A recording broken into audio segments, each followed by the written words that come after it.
Hello, students. Welcome to the seventh session of Why Do We Fall Ill? In this session, you will be learning about principles of treatment. What are the steps taken by your family when you fall sick? When we fall sick, our family take care of us. They keep us away from severe heat and cold. They give us light food and advise us to sleep and rest. If that doesn't cure the disease, then we have to go for treatment. Based on what you have learned so far, it would appear that there are two ways to treat an infectious disease. One would be to reduce the effects of the disease, and the other to kill the cause of the disease. For the first, we can provide treatment that will reduce symptoms. The symptoms are usually because of inflammation. For example, we can take medicines that bring down fever, reduce pain, or loose motions. We can take bed rest so that we can conserve our energy. This will enable us to have more energy available to focus on healing.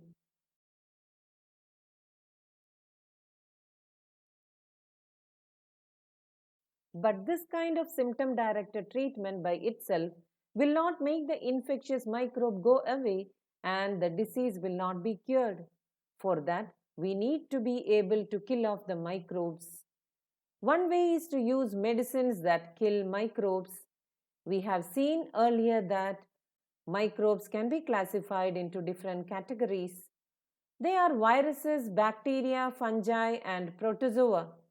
Each of these groups of organisms will have some essential biochemical life process which is peculiar to that group and not shared with the other groups.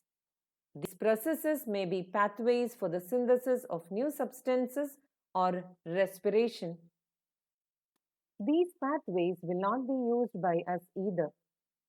For example, our cells make new substances by a mechanism different from that used by bacteria. We have to find a drug that blocks the bacterial synthesis pathway without affecting our own. This is what is achieved by the antibiotics that we are all familiar with.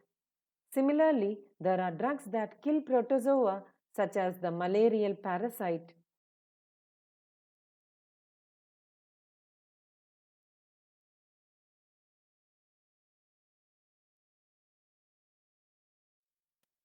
Do you know making antiviral medicines is harder than making antibacterial medicines?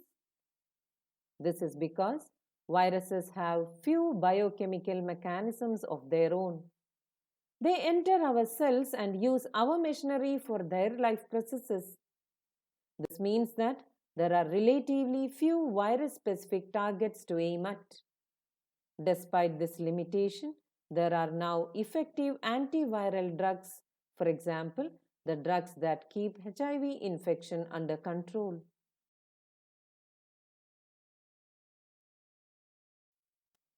Dear students, today you have learned about the principles of treatment. We can treat an infectious disease by reducing the effects of the disease and by killing the cause of the disease. With this, we come to the end of today's session. Thank you and have a nice day.